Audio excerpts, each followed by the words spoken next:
इसी पवित्र नगरी में श्री महाकालेश्वर ज्योतिर्लिंग के गर्भगृह से जुड़ा है एक नाम, पुजारी महेश शर्मा जी। सालों से महाकाल की सेवा, परंपरा, विधि विधान और शुद्ध भक्ति के साथ, भस्म आरती हो या नित्य पूजा, उनका जीवन महाकाल को समर्पित है। ये सिर्फ एक पुजारी नहीं है, ये महाकाल की परंपरा का जीवित रूप है। समय जहाँ रुक जाता है और काल जहाँ झुक जाता है, वहीं से शुरू होती है महाकाल की कहानी। आइए उनसे जानते हैं महाकाल के बारे में, जिन्होंने महाकाल को नजदीक से महसूस किया है। लेकिन यहाँ जो परिसर में बैठा होता है उसे ऐसा लगता है तो साक्षात महाकाल का दर्शन है।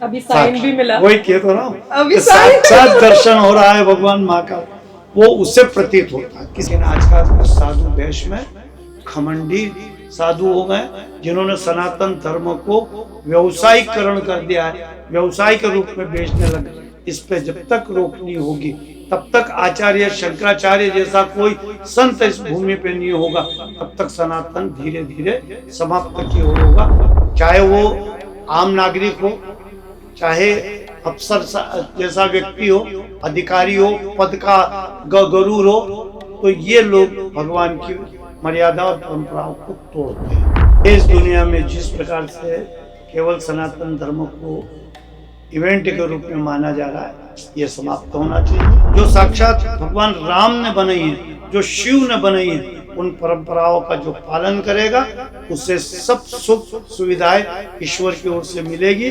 और जिसने भी इन नियमों को तोड़ा है उसका निश्चित तौर पर विनाश हुआ है और निश्चित विनाश होगा। सबसे पहले तो जय श्री महाकाल। वो तो है। महाकाल जी की कृपा से आपसे मिलने का सौभाग्य मिला, हमारी वो ही बहुत बड़ा सौभाग्य है हमारा। सबसे पहला प्रश्न ये कि हम इतने सारे ज्योतिर्लिंग, हमने 12 ज्योतिर्लिंग है, 12 ज्योतिर्लिंग में से हम 8 ज्योतिर्लिंग कर आए हैं। 8 में से सिर्फ महाकाल एक ऐसे ज्योतिर्लिंग है जहाँ पर सिर्फ हम रुक गए हैं कि बार बार आने का मन करता है। ऐसे होता है कि बस हर महीने आए, लेकिन महाकाल का बुलावा बहुत कम आ पाता है। तो आप कुछ ऐसा बताएं हमारी जनता को, हमारी युवा पीढ़ी को, जो महाकाल को और करीब से जान सकें और उनको और ज़्यादा पता चले महाकाल के बारे में। जय श्री महाकाल। वैसे सनातनी व्यवस्था के हिसाब से गुड़ी पड़वा पर्व सनातनियों का और भारत का है, जहाँ से नव वर्ष की प्रारंभता होती है और नव वर्ष उसको कहा जाता है। फिर भी व्यवस्थाएं हैं सांसारिक, तो उसके हिसाब से 1 जनवरी को भी नया साल। इस नए वर्ष में आपने भगवान महाकालेश्वर के लिए भी, वैसे तो इनका इतिहास बहुत है, सारे देश और दुनिया उसी इतिहास को लेकर अवंतिका में आती है और दर्शन करती है और मनोरथ भी पूर्ण होते हैं।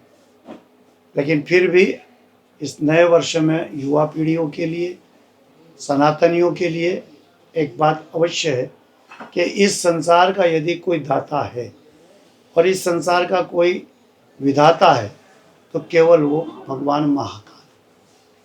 महाकाल एक ऐसे ज्योतिर्लिंग के रूप में यहाँ स्थापित है जो इस पृथ्वी का प्रथम लिंग भी कहलाता है। जब प्रलय था तब इस पृथ्वी के ऊपर यदि कोई स्थापित था तो वो केवल भगवान महाकाल ही थे। उसके बाद विष्णु हुए, ब्रह्मा हुए, सभी हुए। उसके बाद शिव के भी 3 आत्मलिंग बने, जो आकाशे तारका लिंगम, पाताले हटकेश्वरम, मृत्यु लोके महाकाल। तो भगवान मृत्यु के और समय के विधाता कोई यदि है तो वो है महाकाल। इसलिए इनको कहा गया कालों के काल महाकाल। काल का भी नियंत्रण, यानी समय पे नियंत्रण, और समय पे नियंत्रण है तो सारे संसार पर निमंत्रण इन्हीं का ही है। इसलिए इस ज्योतिर्लिंग की महिमा देश दुनिया में अधिक है। बहुत सी बातें होती हैं तीर्थ स्थलों के लिए, वो बड़ी महत्वपूर्ण होती है। और अवंतिका उज्जैन इसीलिए महत्वपूर्ण है कि भगवान महाकालेश्वर ज्योतिर्लिंग भी है। भगवान इस पृथ्वी के मृत्युलोक के पहले शिवलिंग है। 2 बात हो गई, प्रथम लिंग और तीसरा ज्योतिर्लिंग में तीसरा स्थान, लेकिन इस धरा का जो प्रथम लिंग है मृत्यु लोक का, वो भगवान महाकाल है, इसलिए यहाँ महिमा बढ़ी। दूसरी बात, यहाँ सिंहस्थ पर्व, हमने जब समुद्र मंथन हुआ और अमृत गिरा, तो वो कारण भी है। तीसरी बात, भगवान स्वयं दक्षिण मुखी कहलाते हैं। यह संसार में एक ही देवता है जो दक्षिण मुखी है, और वो महाकाल है। दक्षिण काल की सीमा है, सब काल का वास मानते हैं, इसलिए भगवान ने स्वयं उस काल की तरफ अपना मुख रखा है कि वो काल को किसी प्रकार का अन्याय नहीं करने देते। न्याय प्रिय व्यवस्था काल को करना है, इसलिए उनका नियंत्रण। तो काल के ऊपर नियंत्रण है। प्रभु से पूछ के काल भी सारी समय सीमा व्यवस्थाओं को करता है। मृत्यु देना है तो भगवान महाकाल से पूछेंगे, किसी को जन्म देना है तो भगवान महाकाल से पूछेंगे। इसलिए इस स्थान का महत्व तिल भर बड़ा है, और तिल भर बड़ा होने के कारण एक ये ऊर्जा जो इतनी है, आप 11 ज्योतिर्लिंग चले जाओ, वहाँ की महिमा बहुत छोटी है, बहुत थोड़ी है, इसलिए इतना आकर्षण और ऊर्जा नहीं है। उज्जैन एक आकर्षण का केंद्र इसलिए है, इसलिए बार बार उज्जैन आना, भगवान महाकाल का दर्शन करना, उनसे ऊर्जा प्राप्त करना, और उस ऊर्जा से हर मनोरथ चातक पूरे होते हैं। जो असंभव है वो भी भगवान महाकाल ने संभव किया है। इसलिए महाकालेश्वर पे आने का मन भक्तों का ज्यादा है, भक्त की इधर आकर्षण ज्यादा है।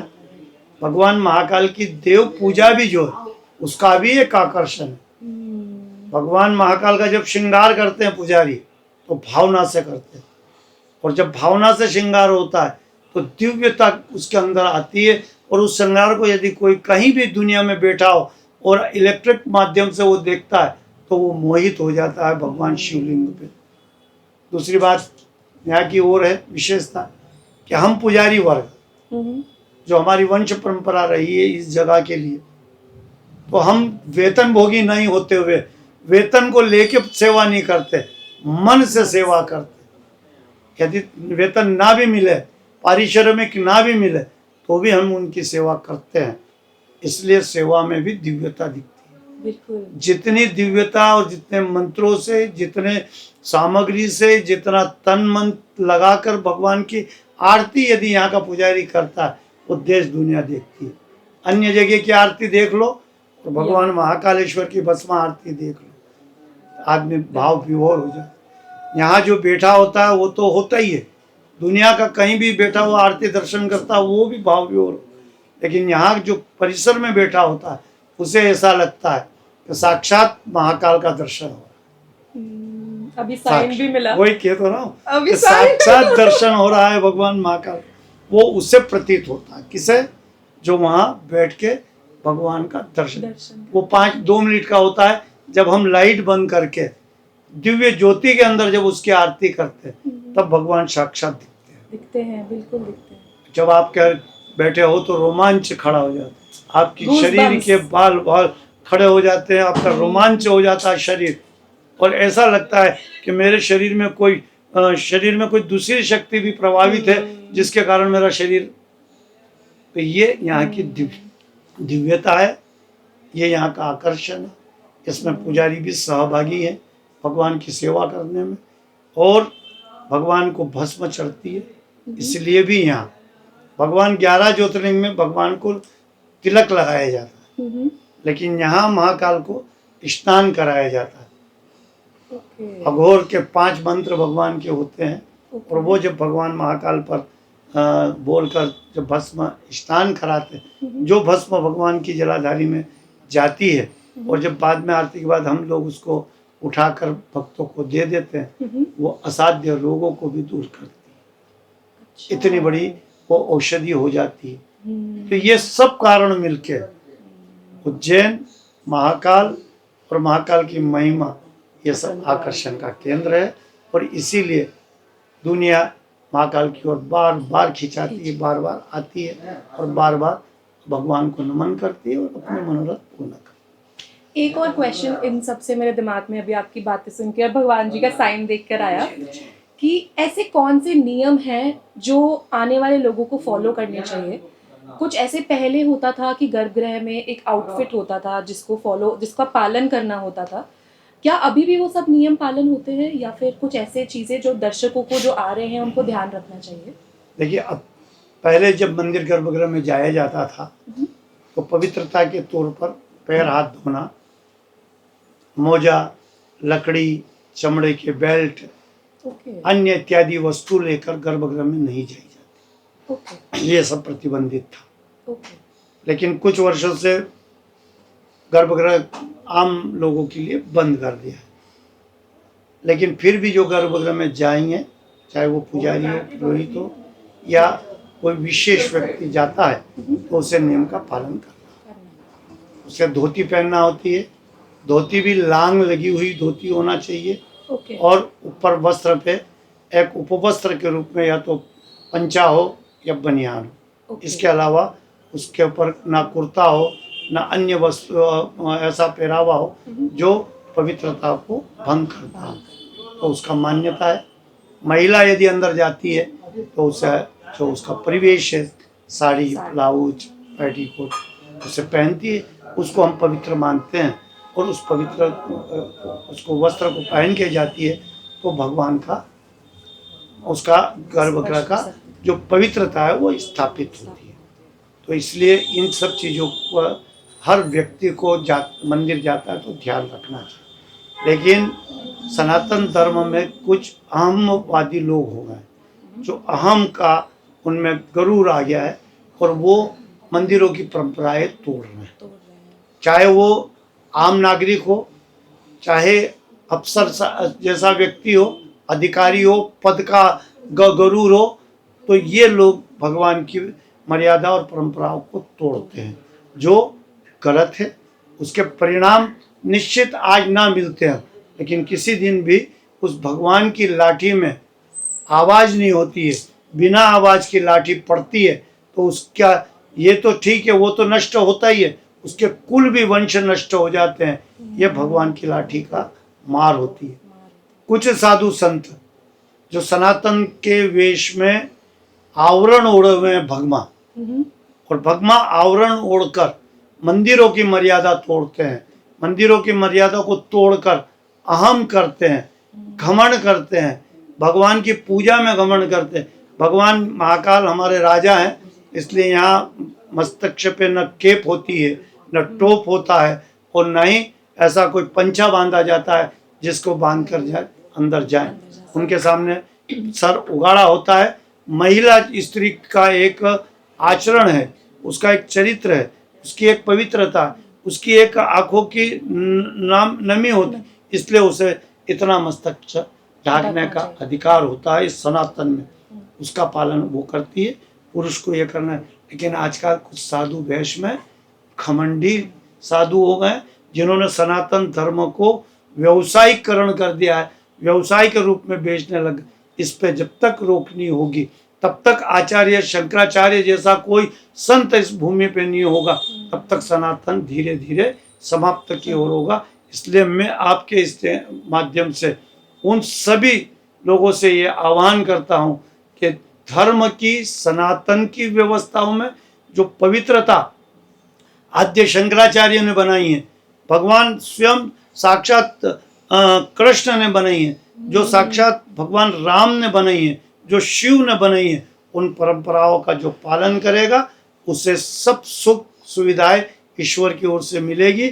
और जिसने भी इन नियमों को तोड़ा है उसका निश्चित तौर पर विनाश हुआ है और निश्चित विनाश होगा। आपसे ये सारे नॉलेज मिला और मेरी जनता को मुझे दिखाने का मौका मिला जी, बहुत बहुत धन्यवाद पंडित जी। आपके लिए यशस्वी की कामना करता हूँ। Thank you. आपका भविष्य, आपकी इन बातों का भविष्य देश दुनिया में जिस प्रकार से केवल सनातन धर्म को इवेंट के रूप में माना जा रहा है, ये समाप्त होना चाहिए। हमारी परंपरा, हमारी संस्कृति, हमारी पद्धति पुनः उसके ओर लोगों को जाना चाहिए। जो हमारी इस धरा की जो परंपरा थी, ऋषि परंपरा है, गुरु परंपरा है, वो पुनः स्थापित होगी तो इस देश दुनिया में सनातन पुनः पूर्ण रूप से स्थापित रहे। मैं आपके लिए पुनः कामना करता हूँ थैंक यू कि सो आपका मच। मंगल हो सके। बहुत बहुत धन्यवाद, बहुत बहुत धन्यवाद। युवा पीढ़ी को सनातन धर्म यदि और सनातन धर्म के मंदिरों में जाते हैं तो आचरण युक्त होना चाहिए। जिस तीर्थ पे जाएं उस तीर्थ को तीर्थ समझे, पर्यटन स्थल ना समझे, और पर्यटन स्थल समझकर ऐसा व्यवहार ना करें जिससे कि हमारी सनातन व्यवस्थाओं को लाछन लगे।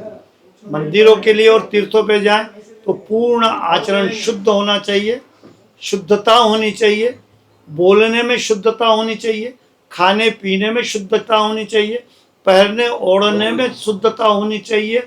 और यदि हम कोई नशा या हम कोई थोड़ा सा भी कुछ करते हैं तो वो तीर्थ स्थल में बिल्कुल ना करें, तभी जाकर वो सनातनी होगा और उसे उस स्थान का पुण्य लाभ निश्चित तौर पर प्राप्त होगा और उसी के आचरण से आगे की पीढ़ी सीखेगी, और जब आगे की पीढ़ी कुछ अच्छा सीखेगी तो सनातन धर्म की सदैव रक्षा होगी।